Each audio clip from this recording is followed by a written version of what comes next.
Hi guys, இது என்னோட NT scan report. அதாவது நான் 2வது வாட்டி எடுத்த ஸ்கேன் ரிப்போர்ட்.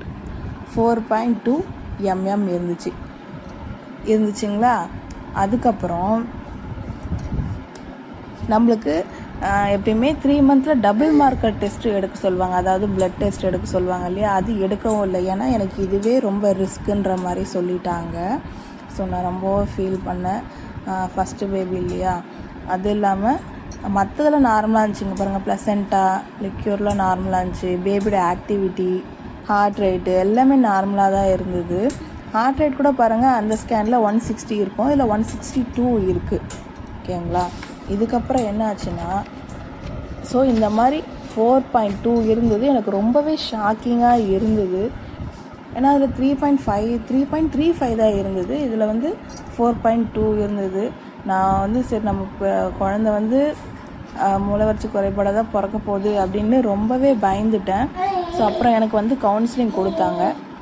ஸோ இந்த மாதிரி இருந்தால் டவுன் சிண்ட்ரோம் அப்படின்னு சொல்லுவாங்க. அப்படின்னா ஸோ நம்ம உடம்புல 46 குரோமோசோம் இருக்கும். அதாவது அம்மா கிட்ட இருந்து 23, அப்பா கிட்ட இருந்து 23 குரோமோசோம் சேர்ந்து 46 குரோமோசோம் இருக்கும் இல்லையா. அதில் பார்த்திங்கன்னா 23 பேராக இருக்கும், அதாவது ஜோடியாக இருக்கும். அதில் 21வது குரோமோசோம் மட்டும் 3 இல்லை 4 அந்த மாதிரி இருந்துச்சுன்னா அதுதான் டவுன் சிண்ட்ரோம்னு சொல்கிறாங்க. ஓகேங்களா. ஸோ இந்த மாதிரி இருக்கும். இதுக்கு எனக்கு என்ன ரெஃபர் பண்ணாங்கன்னா,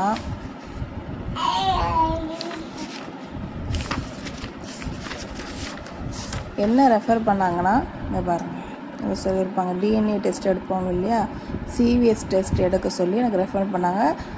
அது ஒரு 1 வீக்கில் ரிப்போர்ட் வர மாதிரி சொல்லியிருந்தாங்க. அந்த டெஸ்ட்டும் நான் எடுத்தோம். அது நெக்ஸ்ட் வீடியோவில் நான் கண்டிப்பாக சிவிஎஸ் பற்றி சொல்கிறேன், எனக்கு எப்படி எடுத்தாங்க என்ன ஆச்சுன்னு சொல்லிட்டு. ஸோ என்னோடய பேபி பாருங்கள். அது சிவிஎஸ் டெஸ்ட்டு பற்றி நான் நெக்ஸ்ட் வீடியோவில் ஃபுல்லாக போடுறேன். ஓகேங்களா.